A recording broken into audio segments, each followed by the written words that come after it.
നമസ്കാരം. കഴിഞ്ഞ ഏപ്രിൽ മാസം പത്തനംതിട്ട ഏനാത്തിൽ ബ്രൗൺ ഷുഗർ പിടിച്ച കേസിൽ പുതിയ ആരോപണം. പെൺവാണിഭത്തിനായി തന്നെ കൂട്ടിക്കൊണ്ടുവന്ന ആളാണ് യുവാവിനെ കേസിൽ കുടുക്കിയതെന്നാണ് അറസ്റ്റിലായ ആളുടെ ഭാര്യയുടെ ആരോപണം. പത്തനംതിട്ട ഏനാത്ത് അസം സ്വദേശി ബ്രൗൺ ഷുഗർ കേസിൽ പിടിയിലായതിൽ രണ്ടുപേരെ കൂടി സംശയമുണ്ടെന്ന് സഹോദരനും ആരോപിച്ചു.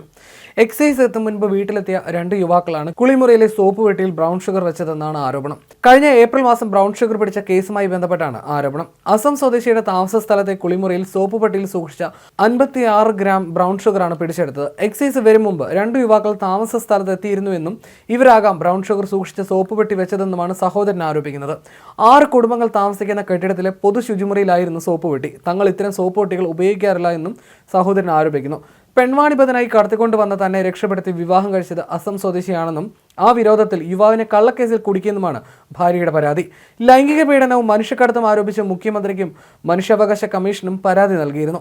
ബ്രൗൺ ഷുഗർ കേസിൽ അറസ്റ്റിലായ യുവാവും സഹോദരനും 6 വർഷത്തിലധികമായി ഏനാത്ത് പലതരം വ്യാപാരങ്ങൾ ചെയ്ത് ജീവിക്കുന്നവരാണ്. 2021 അടൂരിൽ നിന്നുള്ള ഒരാൾ ജോലി വാഗ്ദാനം ചെയ്ത് തന്നെ അസമിൽ നിന്ന് കേരളത്തിലെത്തിച്ചു. 2 പേർ അടൂരിലെത്തിച്ച് പെൺവാണിഭത്തിന് ഉപയോഗിച്ചെന്നും പീഡിപ്പിച്ചെന്നും യുവതി ആരോപിക്കുന്നു. അസം സ്വദേശിയായ യുവാവാണ് രക്ഷപ്പെടുത്തി അസമിലെത്തിച്ച് തന്നെ വിവാഹം കഴിച്ചത്.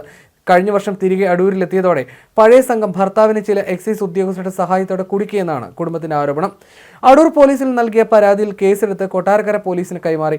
കൊല്ലം ജില്ലയിലെ കലയപുരത്ത് പീഡനം നടന്നു എന്നാണ് മൊഴി. ആസൂത്രിതമായി യുവാവിന്റെ വീട്ടിലെ കുളിമുറിയിൽ പീഡനക്കേസ് പ്രതി ലഹരി ഒളിപ്പിച്ചുവെന്നാണ് ആരോപണം. ലൈംഗിക പീഡനവും മനുഷ്യക്കടത്തും ആരോപിച്ച് മുഖ്യമന്ത്രി, മനുഷ്യാവകാശ കമ്മീഷൻ, വനിതാ കമ്മീഷൻ എന്നിവിടങ്ങളിൽ പരാതി നൽകിയിട്ടുണ്ട്. നിലവിൽ ബ്രൗൺ ഷുഗർ കേസിൽ യുവാവിന്റെ ജാമ്യാപേക്ഷ ഹൈക്കോടതിയുടെ പരിഗണനയിലാണ്.